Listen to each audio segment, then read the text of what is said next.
All right, Kurt Helin's with us on the Little Caesars Hot and Ready Hotline on 107.7 The Franchise. What's the number one story? Well, last night, notwithstanding, okay, because Kyrie Irving started to steal the headlines, obviously. But last night, notwithstanding, what's kind of the overall headline in the NBA right now, as you see it, Kurt? Because I'm biased. It's the 8th seed in the Western Conference, but what is it for you?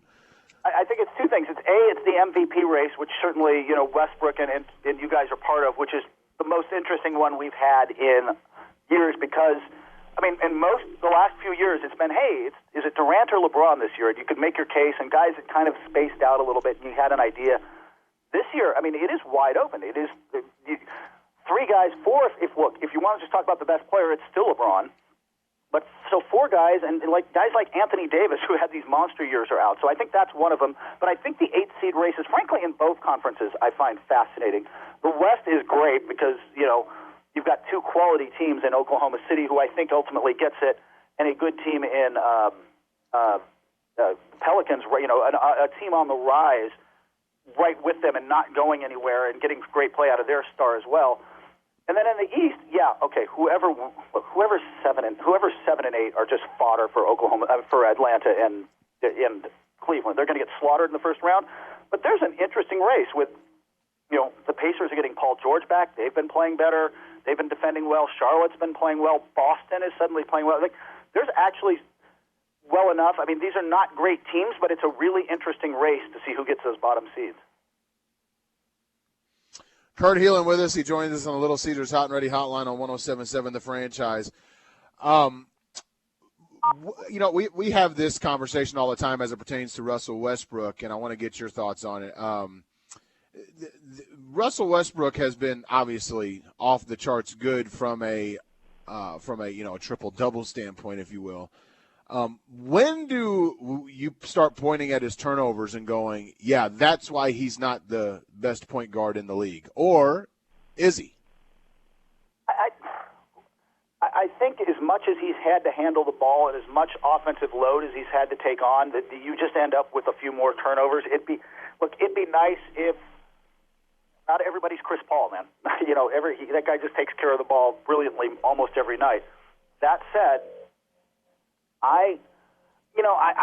it's a different style, and I like the attacking style of Westbrook. I like how he gets in there. So to me, he's a top. I don't know if he's the best point guard in a classic sense, but to me, he's a top 5 NBA player. He is one of the elite guys in the league who can carry a team. And so, my only concern is, the turnovers a little. The other thing is when he's dominating the ball and playing like he has lately.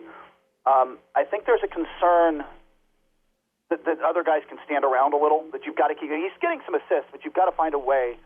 You've got to find a way to get the ball moving, to get everybody involved, to get everybody going, or guys start to stand around and it just kind of gets lost.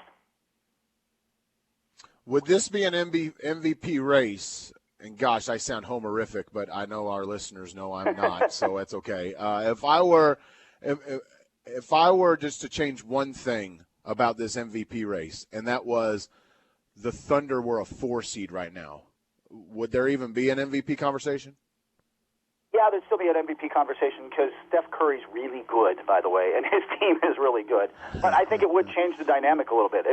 I think even more than Westbrook, because I think Westbrook coming back from the injuries and I hate to say coming out of the shadow, but I think for a lot of people who wanted, and not in Oklahoma City as much as I think there were just some media guys around the league who really why aren't you more of a traditional point guard? Why aren't you Robin to Batman for Kevin Durant when in fact you've got 2 Batmen?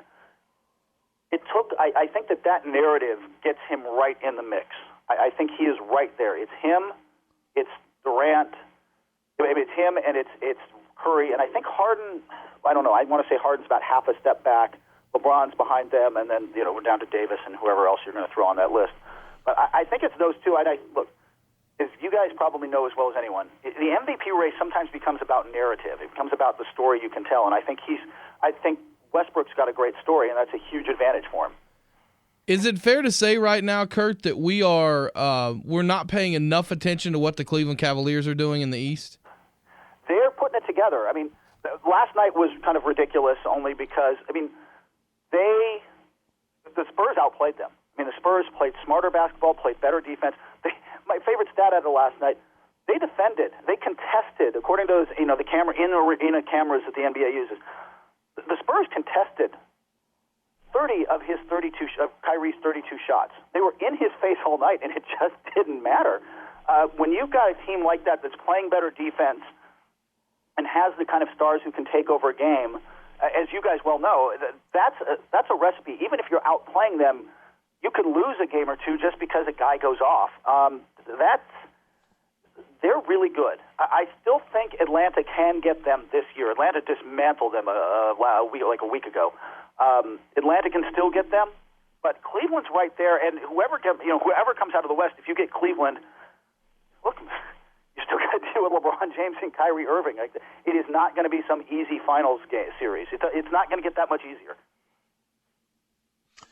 Let me go. Kurt Helin with us, Pro Basketball Talk, joins us on the Little Caesars Hot and Ready hotline on 107.7 The Franchise. And forgive the delay. I'm in Kansas City here, Kurt, and away from the home base, so I know there's a pause. Let me do this, kind of on a macro scale. What is the most interesting part of the NBA salary cap not smoothing in 2016 to you? Man, I'll tell you what, the summer of 2016, which you guys are already kind of focused on around there, is going to be chaos. Utter just chaos because of the decision not to do smoothing. And I get why they did that. It's going to be great for Durant because he is going to get a larger check, whether it's probably Oklahoma City, even if it's somewhere else. That's a much larger. He could have a $5-year, $200 million contract. It'd be that big. But it's more than that. Every team, not every team, we estimate between 20 and 23 teams are going to have more than $40 million to spend that summer. Jeez. Cash is going to get sloshed around. You've got to spend 90% of your cap to hit the floor anyway. So teams are going to be sloshing around money. Guys who don't deserve it are going to get much bigger contracts than they should.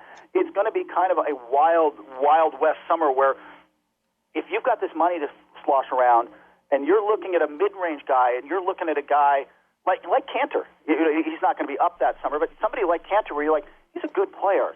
He could fit what we do.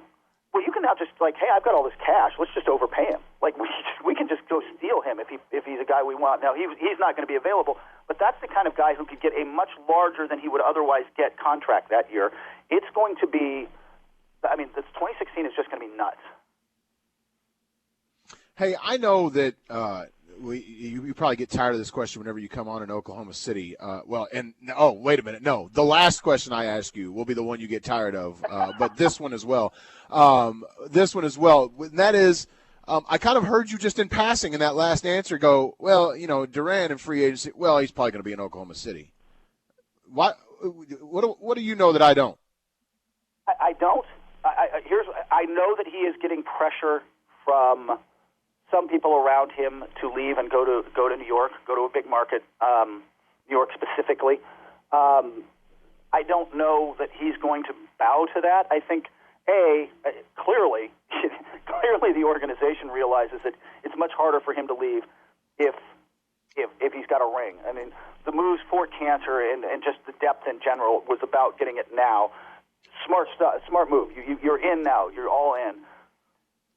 That said, we'll see where he is in 2 years, whether there's a ring on that finger, and whether he really wants to go, because he likes it there. There's a lot of things he likes, but I think for him, as much money as he's going to make, and it's going to be a ridiculous sum of money, it's a little bit secondary in the sense that he makes so much off the court that winning is what's going to matter to him. Getting that ring and being on that stage is what's going to matter to him. And he'll stay in Oklahoma City, I think, if he thinks he can get that there. If he doesn't, he's going to look at his options. He's going to have, again, it's 2016. Everybody's going to have money. He'll have 30 teams that have moved heaven and earth. He is one of the handful of genuine franchise guys in the league, and teams would move anything to get him. All right. Now the one that you're probably tired of, and the one we always cap it off with Mr. Kurt Helin of ProBasketballTalk.com. One more word, Helin.